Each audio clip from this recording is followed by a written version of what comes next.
Saludamos a la gente que nos está viendo por YouTube. Estamos en la fábrica de cerveza Wind.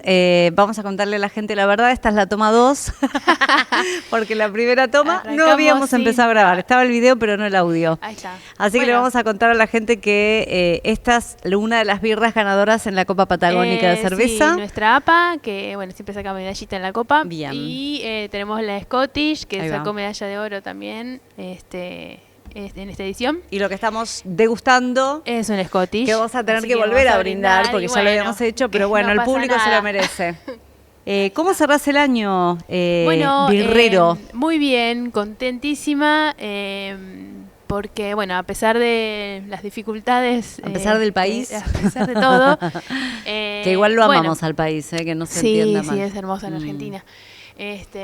Pero bueno, a nivel birrero estuvo muy lindo porque bueno, pude participar de varias competencias, en la Copa Tres Ciudades, que bueno, ahí también sacamos medalla con la We Heavy. Después la participación en el Congreso Latinoamericano de Mujeres Cerveceras como expositora también estuvo muy muy lindo y muy enriquecedor, compartir los saberes con otras colegas. Y no solo de Argentina, sino también de Uruguay, de Venezuela, había gente también, Hermoso. así que muy lindo.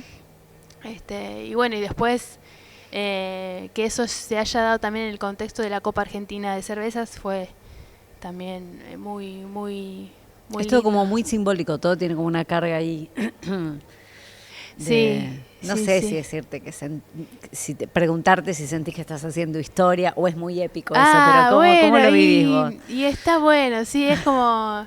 Bueno, esto de que, Wind haya sacado el campeonato de la Copa Patagónica es como muy significativo. Bueno, lo hablamos la otra vez en el encuentro anterior. Sí. Es como que... Nada, es muy significativo que una mujer haya sacado, mejor microcervecería Ujú. en una competencia de cervezas. Es como que se da poco, ¿viste? Sí.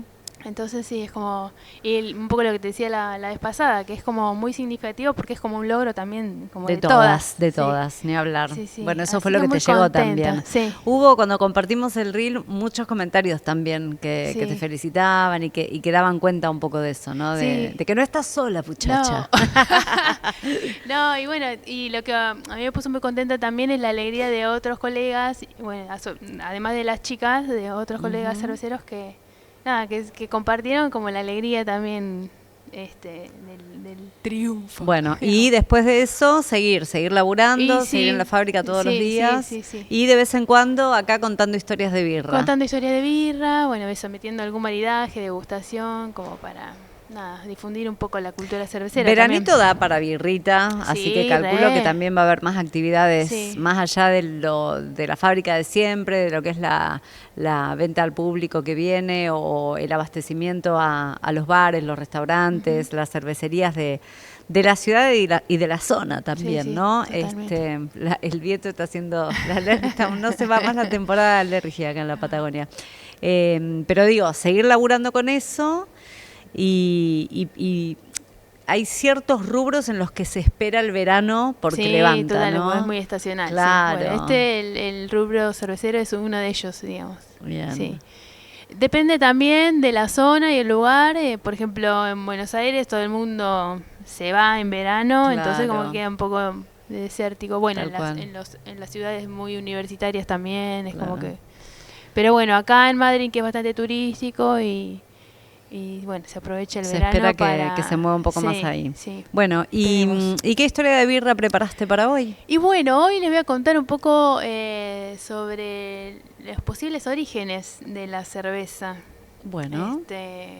Así que bueno, un poco contarles que a diferencia de lo que es el general de bebidas fermentadas a base de frutas, como por ejemplo el vino. El vino, claro. Es difícil que la cerveza se haya generado de manera espontánea, digamos. Uno teniendo la fruta, es decir, azúcar y agua de la misma fruta, y eso, al ser expuesto a microorganismos del ambiente Y alta temperatura. puede generar, obviamente, una fermentación, ¿no? Ok. Pero la cerveza pero no con tiene... la cerveza no es tan así porque se necesita, primero que el grano de cebada esté malteado. ¿Qué es lo que hace el malteado? Es el grano de la cebada está formado por almidón.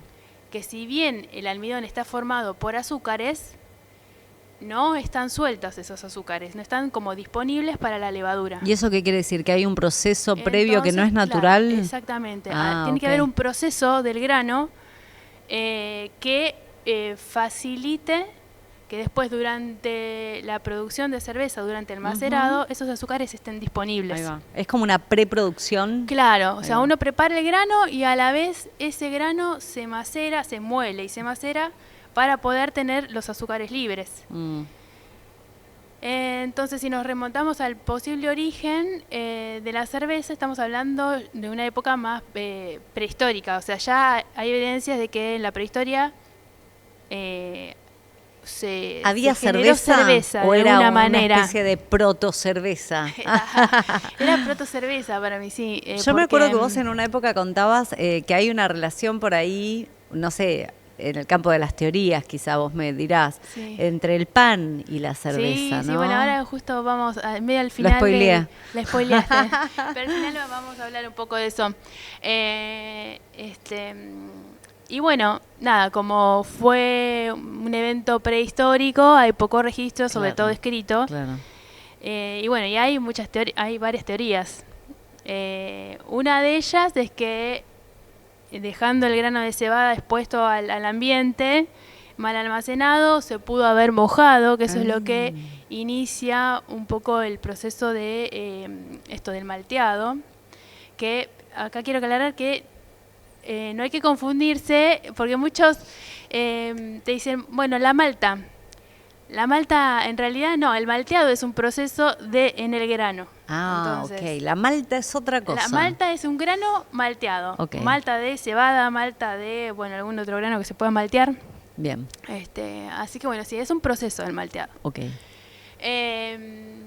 Y bueno, parece que, bueno, una de las teorías dice que ese grano se mojó, se empezó como a brotar, que en realidad durante el malteado uno hidrata el grano para que empiecen, o sea, a brotar, pero no termina de germinar. Uno corta, antes de que germine, corta el proceso ese de donde, bueno, se empiezan a activar enzimas que después vamos a usar en el proceso, que son las que después generan esos azúcares libres, más libres. Bien. Bueno, se ve que las lluvias pararon, hubo un poco de altas temperaturas, se secó la malta y el grano de cebada, se hizo un pequeño malteado y después en otra lluvia, otro proceso donde se mojó el grano, ahí se empezó como a hacer la maceración y después eso, por el contacto con el aire, empezó a fermentar. Y se vio que ahí algún buena samaritana pasó, lo probó y parece que le gustó. Aparte, estaba con sed. Si vos pudieras meterte en mi cabeza y ver la peli que yo me estoy haciendo cuando vos vas contando todo eso, porque yo todo eso me lo imagino, como me dijiste, prehistoria en una cueva. Sí, totalmente. Es como muy... Sí. Uno... La gente de las cavernas. Te pones a pensar e imaginar, sí, te podés imaginar de todo. Está buenísimo. ¿Dónde hay registro, Clau? ¿Vos te acordás? Si te pregunto así, si no tenés acá, podés navegar y buscar el registro que a vos te venga a la cabeza, ¿en qué zona por ahí donde se haya encontrado lo más antiguo que digan, che, por acá pudo haberse inventado la birra? Y bueno, los egipcios son los que se han encontrado registros egipcios. ¿En tumbas? En tumbas. Como ofrendas, ¿no? Claro, sobre todo... Bueno, al menos lo que yo he leído en altos funcionarios egipcios. Sí, pero estamos hablando que, más o menos con el desarrollo, o un poco antes del desarrollo de la agricultura, ahí por el 8000 antes de Cristo, sí, la cerámica, que fue un 3000 antes de Cristo, más o menos, por ahí. Pero bueno, esa es una de las teorías. Después hay otra que se usaba saliva para generar esos azúcares. Vos sabés que esa lo había olvidado. Porque lo bloqueaste ese Lo recuerdo. bloqueé, sí, Y sí. es un poco asqueroso. Sí. Pero bueno, en la chicha Sí, se hace así, cuántas o se cosas hacía asquerosas tradicionalmente así. hay en la historia de la humanidad. Pero bueno, lo cierto es que la saliva tiene amilasas, Sí, claro. que son las que están en el grano también y se activan, y son las que después esas amilasas de la saliva generan esos azúcares libres. Así que, pero bueno, creo que lo que pudo haber pasado es que el ser humano, mediante la observación, empezó a estudiar un poco más el proceso y a desarrollar el macerado y estudiar lo que era, digo entre comillas, porque Sí. bueno, así por proceso de... Sí, pero experimentación, sí, prueba y error, bueno, ¿no? el ser humano Claro, tiene eso, sí. sobre todo en esa época donde uno tenía que sobrevivir y ver cómo hacer para, bueno, para tener un grano más amable de masticar también. Porque, claro, eso pensaba, hay un punto en el que por ahí uno hoy piensa en la cerveza como nada, una bebida, por ahí lo pienso en lo recreativo, no lo Sí. consideras un alimento, pero Claro. en algún punto sí. Y sí, bueno, porque está muy ligada al desarrollo de la agricultura, al grano. Sí, se incorporó el grano como parte de la alimentación y a partir de ahí empezaron a salir varias infinidad de recetas a base de grano. Claro.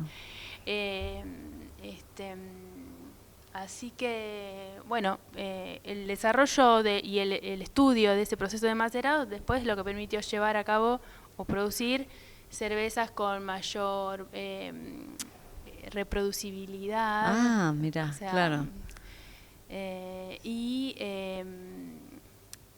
me sale la palabra.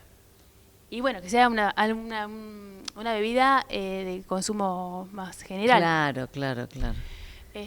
Bueno, lo cierto es que la incorporación del grano a la dieta de las personas, de los seres humanos en ese momento, les cambió la vida. Claro, fue un antes y un después. ¿Cómo? Claro, pero que también pensaba eso, si aparecen en Egipto, en cuevas, la tengo con las tumbas de altos funcionarios, estamos pensando en una, al contrario de lo que estabas diciendo vos recién, de qué manera se logra que sea más popular, al principio entonces era como para un grupo selecto, no para cualquiera, ¿no? Sí, bueno, en realidad... Igual sí. estamos siempre hablando en el campo de las hipótesis, sí, ¿no? Es todo hipótesis. Hay que ver porque la cerveza fue como moneda de cambio también entre los egipcios.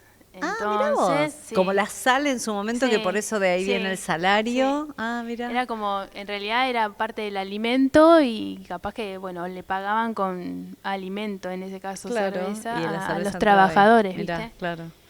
Hay que ver qué significado así tenía para ellos, pero se ve que era algo importante, porque bueno, si estaba en tumbas de altos funcionarios. Sí, seguro. Así que, bueno, cambió mucho, a ver, la vida moderna cambió un montón con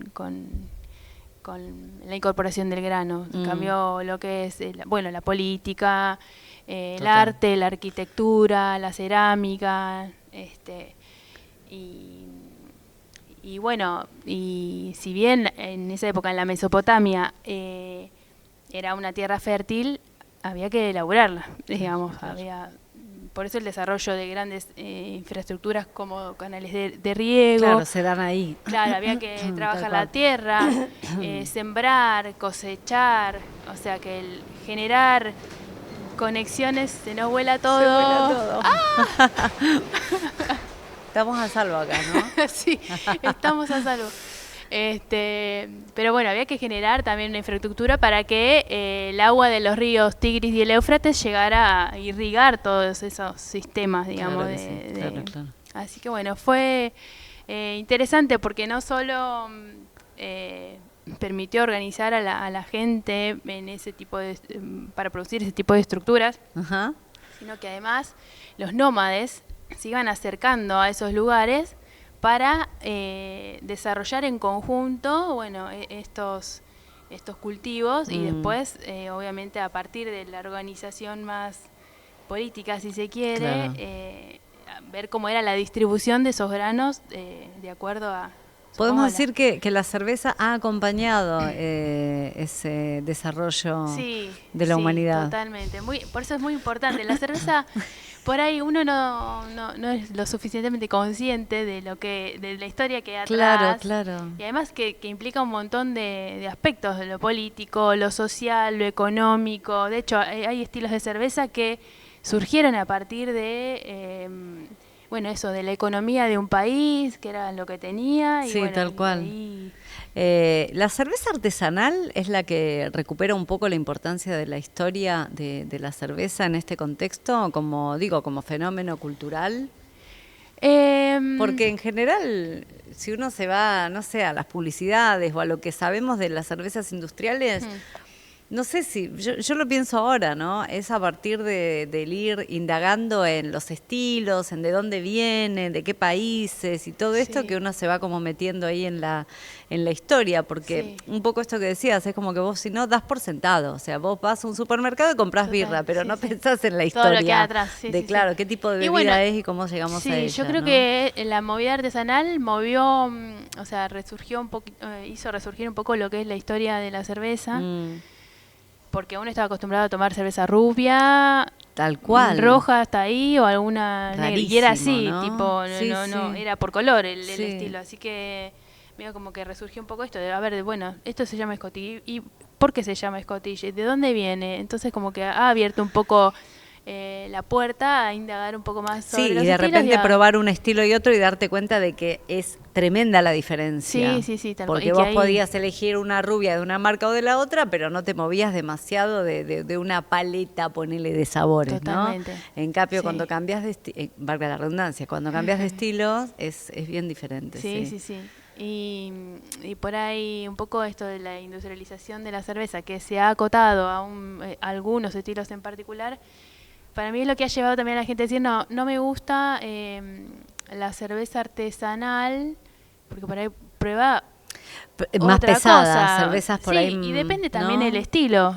Claro, porque por ahí relacionan la cerveza artesanal con las más, las de más alta graduación, las que tienen más cuerpo. No te piensan en una rubia artesanal. Claro, tal cual. Se van para las negras, qué sé yo. Sí.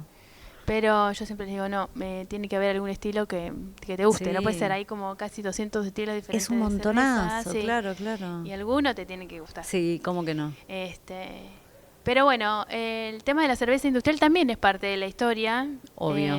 Pero bueno, hay que no solo enfocarnos en ese tipo de cervezas industriales, sino que el abanico de cervezas es más amplio, hay una historia detrás. Y hay una experiencia, ¿no? Sensorial ahí, que hay con las catas, cuando vos y las chicas organizan, va por ese lado, de abrir los sentidos y de explorar, a ver qué nos pasa, y combinando el maridaje también. Totalmente. Está muy piola, pensar en el maridaje ya por fuera del vino, porque estábamos acostumbrados a pensar en eso, en las catas de vinos, el maridaje del vino con tal y cual comida, pero bueno. Tal cual, un poco abrir la cabeza, porque yo siempre que hago un maridaje...